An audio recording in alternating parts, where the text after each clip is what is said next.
White Fang by Jack London. Read by Phil Humphries. Part 3, Chapter 3, The Outcast. Lip continued so to darken his days that White Fang became wickeder and more ferocious than it was his natural right to be. Savageness was a part of his make-up, but the savageness thus developed exceeded his make-up. He acquired a reputation for wickedness amongst the man-animals themselves.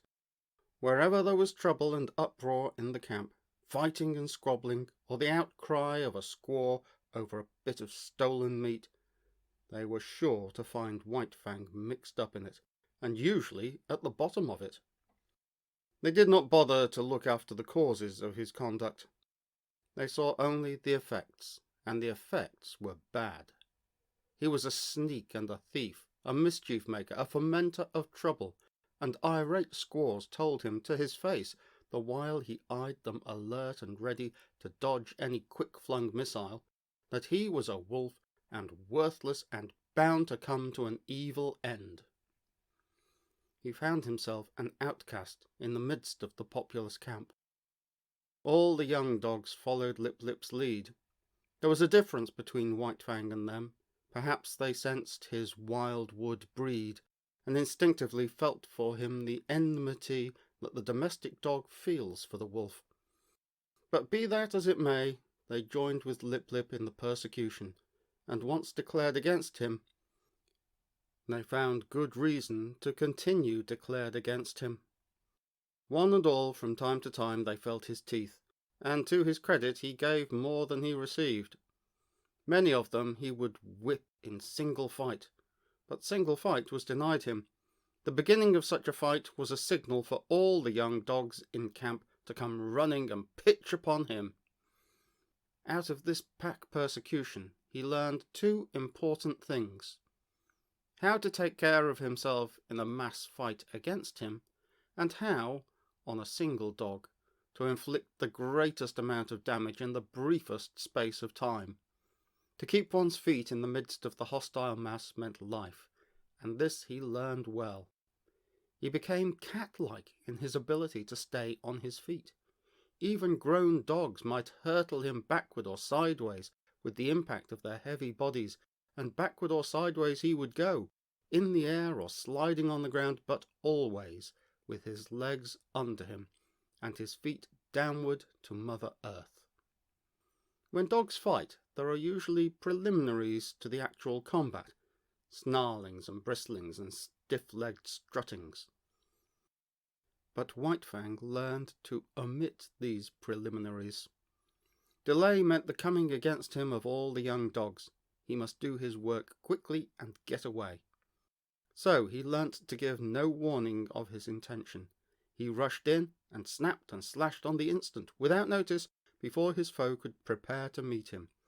Thus he learned how to inflict quick and severe damage.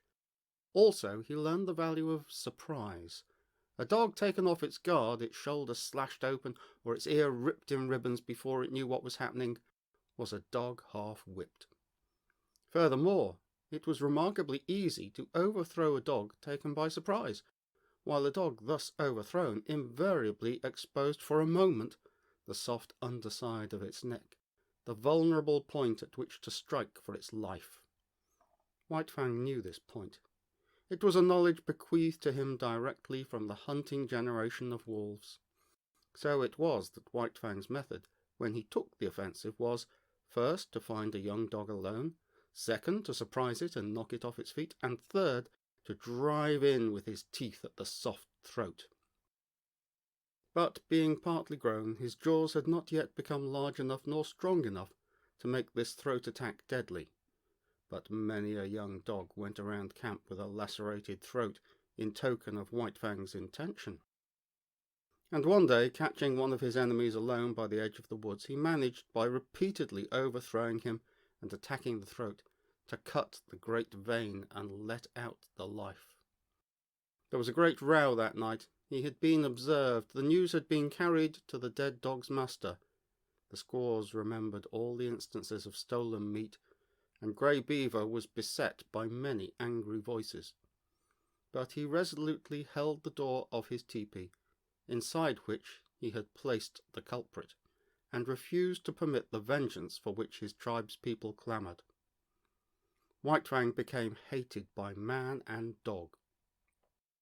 During this period of his development, he never knew a moment's security. The tooth of every dog was against him, the hand of every man.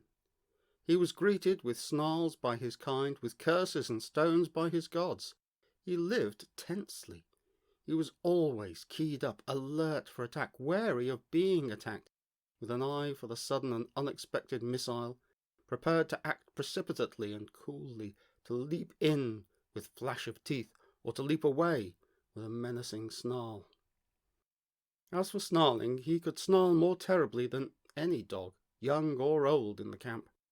The intent of the snarl is to warn or frighten, and judgment is required to know when it should be used. White Fang knew how to make it, and when to make it. Into his snarl he incorporated all that was vicious, malignant, and horrible. With nose serrated by continuous spasms, hair bristling in recurrent waves, tongue whipping out like a red snake and whipping back again, ears flattened down, and eyes gleaming hatred, lips wrinkled back, and fangs exposed and dripping, he could compel a pause on the part of almost any assailant. A temporary pause, when taken off his guard, gave him the vital moment in which to think and determine his action.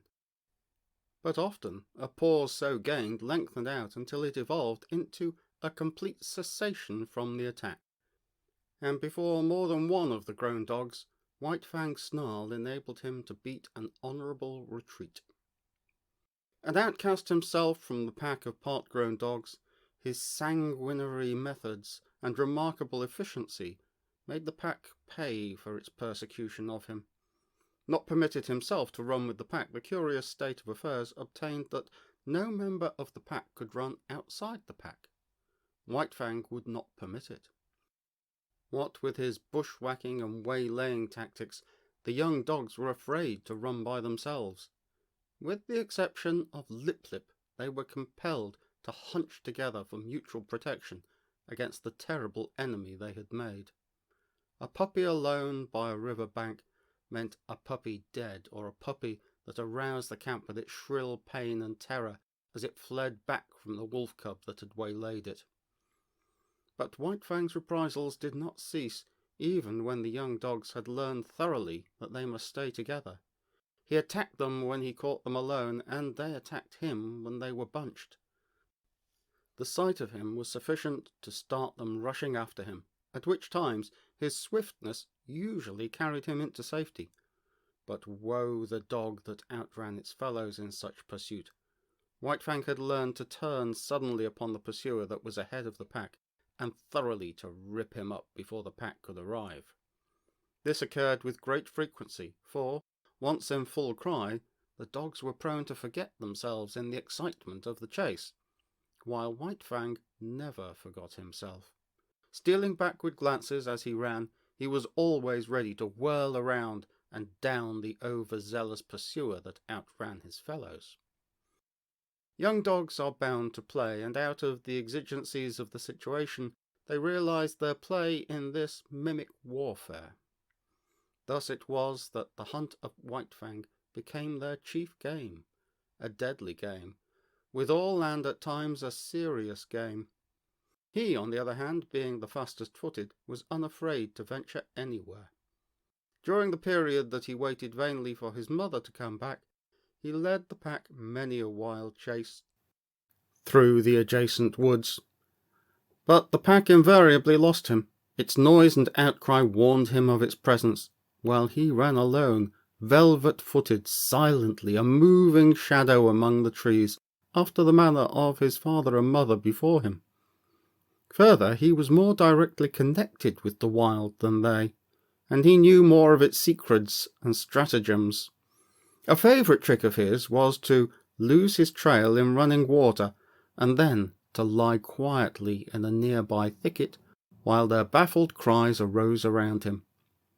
Hated by his kind and by mankind, indomitable, perpetually warred upon, and himself waging perpetual war, his development was rapid and one-sided.